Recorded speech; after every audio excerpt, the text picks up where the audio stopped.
பிரியமானவர்களே, இயேசுவின் நாமத்தில் உங்களை நான் வாழ்த்துகிறேன்.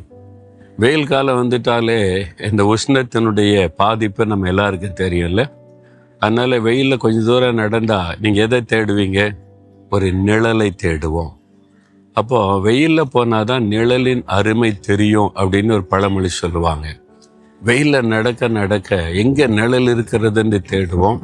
அந்த நிழலில் வந்து நின்ற உடனே அப்படியே ஒரு பெரிய சந்தோஷம் உள்ளத்தில் உண்டாகும், ஒரு இளைப்பாறுதல், அந்த கஷ்டம் நீங்கி ஒரு மாற்றத்தை நம்ம உணர்வோம்.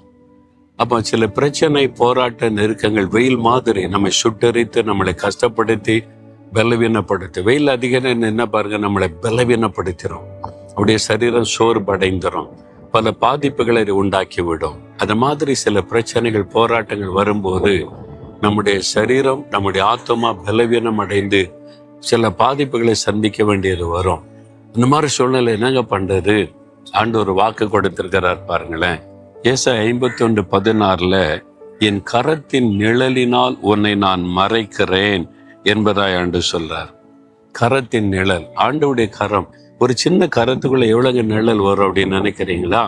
தேவனுடைய கரம் பெரிய கரம். அப்படி பெரிய கரத்தினால நம்மை அந்த உஷ்ணங்கள், பாதிப்புகள் தாக்காதபடி ஒரு நிழலை உண்டாக்கி பாதுகாத்து நடத்துவாராம். எவ்வளவு அக்கறையான ஒரு தேவன் பார்த்தீங்களா? சின்ன குழந்தைகள், கை குழந்தைய தாய்மார்கள் கொண்டு போகும்போது பார்த்துருக்கீங்களா? வெயில்ல நடக்கும்போது பார்த்தீங்கன்னா அந்த குழந்தைய அந்த வெயில் பாதிச்சிடல.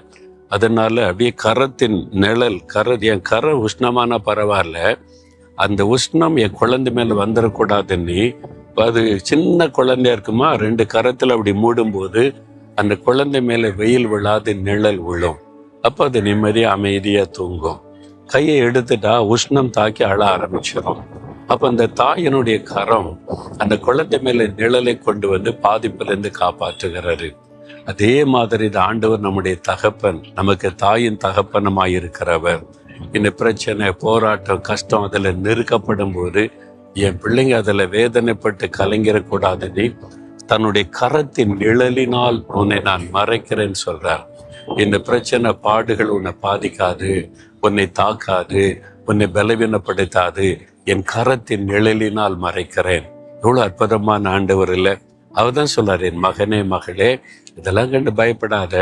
ஒரு வேலை போல உஷ்ணமாய் கஷ்டப்படுத்துகிற சூழ்நிலை காணப்படுதா?